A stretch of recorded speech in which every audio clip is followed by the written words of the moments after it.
주 52시간 제도가 시행이 되면서 휴식이 있는 삶, 저녁이 있는 삶을 기대를 했는데 저희 가족의 경우 저녁이 있는 삶은커녕 아침도 없는 삶이 좀 지속되고 있습니다. 저를 포함한 많은 대학생들은 통학을 하기 위해 대중교통을 이용하곤 하는데 학업이나 취업 스트레스보다 교통으로 인한 스트레스가 상당하다는 점을 말씀드리고자 합니다.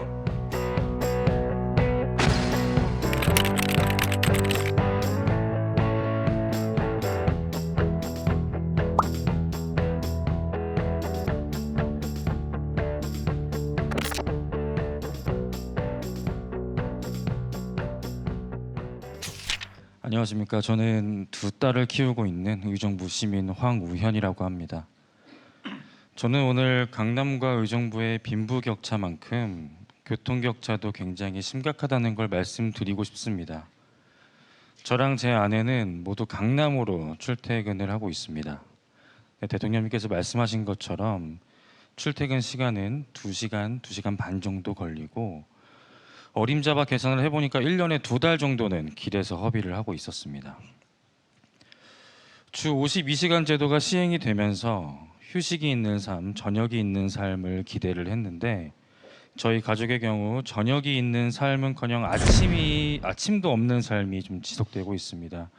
그 이유는 아침에 출근 지옥을 피하기 위해서 새벽에 출근을 해야 되고 저녁에 퇴근을 칼퇴를 해서 집에 오더라도 늦은 저녁이 되기 때문에 저희 가족의 경우 아이들이 잘 때 출근을 해서 자고 있을 때 퇴근을 하는 경우가 많습니다.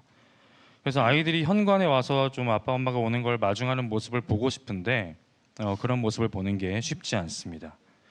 또 육아는 장모님께서 전담을 해주시고 있기 때문에 죄송한 마음이 크고 회사 주변에 아파트를 구하자니 서울의 높은 집값에 엄두가 나지 않는 것도 사실입니다.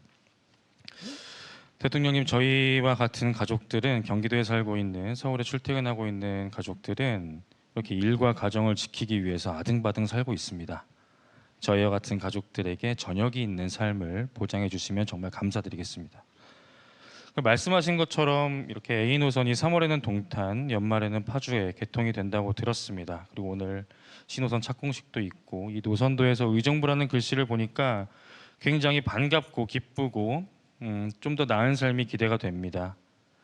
하지만 또 먼 미래인 것 같아서 막연한 기분이 드는 것도 사실입니다. 또 사업이 지연되지 않게 꼼꼼하게 챙겨주시면 정말 감사드리겠습니다. 그리고 마지막으로 매일매일 이용하는 교통이 민생의 가장 첫 번째라고 생각을 합니다. 이 점도 고려해 주시면 정말 감사드리겠습니다. 이상입니다.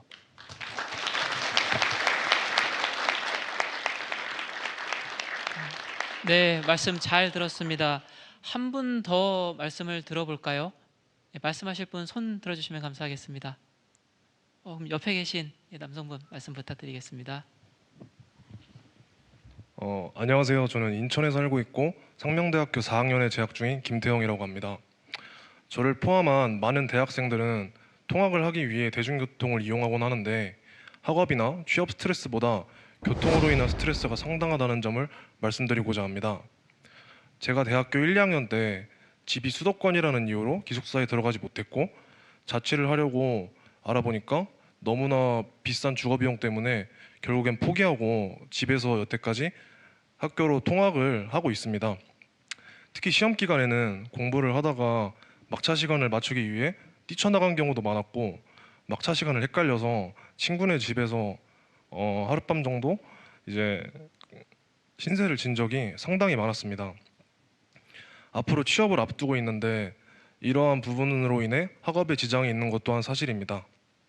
수도권 많은 지역에 GTX A, B, C 노선이 수혜를 받게 될 텐데 적어도 제가 살고 있는 인천 서북부 지역은 아직은 GTX의 사각지대라고 생각을 하고 있습니다. 그런데 오늘 말씀하신 걸 들어보니 대통령님께서 처음에 공약하셨던 인천에서 강남을 바로 이어주는 GTX D 노선이 지금 잘 추진이 되고 있는 것 같아서 기분이 너무나도 좋습니다. 언론에서는 청년들의 주거 문제에 되게 많은 관심을 갖고 많은 토론을 하고 있습니다. 그러나 이러한 교통을 통해 생활권이 넓어지고 왕복 소요 시간이 단축된다면 그러한 문제들은 자연스럽게 해결될 수 있을 것이라고 저는 생각합니다. 제가 나중에 취업을 해서도 서울로 계속 출퇴근을 할 예정입니다. 따라서 GTX-D를 하루빨리 이용할 수 있도록 조속한 추진을 부탁드리겠습니다. 감사합니다.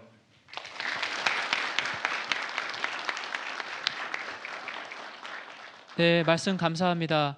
그 수도권에 살고 계신 분들은 두 분 말씀에 아주 많이 공감하실 것 같은데요. 그동안 이런 교통 문제를 연구해 오신 한국교통연구원의 본부장님 말씀도 들어보겠습니다. 예, 안녕하세요. 한국교통연구원 광역도시교통연구본부장 박경아입니다. 예, 오늘 저는 이제 수도권 광역교통 전망과 정책 방향성에 대해서 말씀을 드리겠습니다. 수도권의 인구는 19년에 전국 인구의 절반을 넘은 이래로 계속 증가하고 있습니다. 특히 경기 인천 지역의 인구 증가가 좀 두드러지는데요. 이로 인해서 수도권 그 광역교통 양도 증가를 하고 있습니다. 또한 이제 경기 지역에 늘어난 인구를 수용하기 위해서 3기 신도시 등 그런 도시개발 사업이 본격화되면 수도권의 광역 통행은 더욱 증가할 것으로 예상이 됩니다. 이와 관련하여서 2주 전에 민생 토론회에서 발표하신 재개발, 재건축 규제 완화 등을 통해서 서울 도심의 주택 공급을 확대하겠다는 그 정책은 국민의 주거뿐만이 아니라 어떤 수도권 주민의 출퇴근 문제를 해결하기 위한 정책으로서도 올바른 방향이다 이렇게 말씀드릴 수 있을 것 같습니다. 다만 이제 빠른 교통 서비스를 통해서 외곽 지역 주민의 출퇴근 문제 해소를 위한 정책도 반드시 병행되어야 될 것 같습니다. 그래서 GTX 지금 현재 구상하고 계신 GTX A에서부터 C 노선까지 그 사업이 진행이 되면 출퇴근 시간을 획기적으로 단축은 할 수 있겠습니다만 수도권 서부 지역의 출퇴근 문제라던가 아니면 수도권 지역 내에 있는 어떤 격차 문제를 해결하는 데는 한계가 분명히 있습니다. 그래서 국토부에서 추진하고 계시는 GTX 노선의 확장 또는 신규 노선의 구축은 반드시 필요하다고 생각이 됩니다. 그리고 GTX 역으로 빠르고 편리하게 접근하기 위한 연계교통 체계도 반드시 검토되어야 될 것으로 이렇게 생각이 됩니다. 근데 한 가지 중요한 거는 이제 재원 조달입니다. 대통령께서 말씀하신 것처럼. 그래서 이 부분을 위해서는 실은 현재 지금 재정 여건이 녹록치가 않는 상황이기 때문에 적기의 투자를 이루기 위해서는 민자 유치 또는 어떤 그 개발 이익의 활용 등과 같은 어떤 솔로몬의 지혜가 이렇게 필요하다고 생각이 됩니다. 이상입니다. 예, 감사합니다.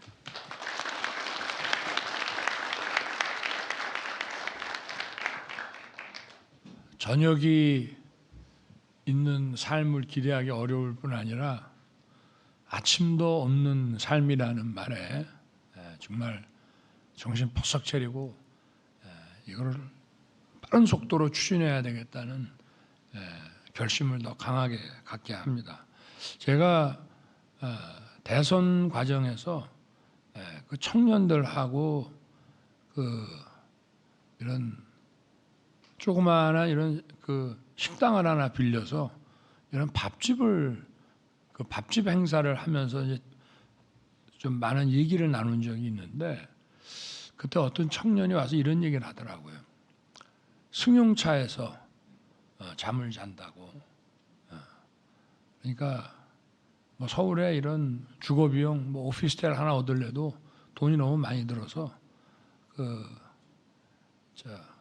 코란도 같은 이런 이 RV를 하나 구입해서 이제 가끔 일주일에 한두 번은 집에 가고 그리고 평소에는 그 주차장에 두고 그 트렁크 쪽에서 이제 요를 깔고 거기서 잠을 자곤 한다는 얘기를 그때 듣고 정말 이런 도심 주택 공급 문제와 아울러서 정말 이 교통 대책이 정말 보통 문제가 아니구나 하는 것을 그때 직접 느꼈습니다.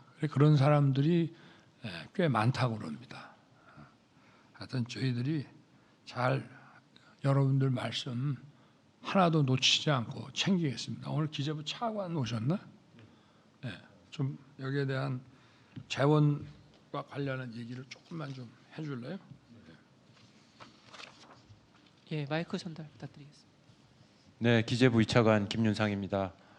대통령님께서 말씀 주셨다시피 오늘 광역교통시설 확충에 총 재원이 130조 원 이상이 투입이 됩니다. 이제 이런 막대한 재원이 소요되는 부분은 정부 재정뿐만 아니고 민간 투자, 공공기관 투자, 그리고 각종 개발 이익 등을 총동원해서 최대한 적기에 완공될 수 있도록 최선을 다하겠습니다.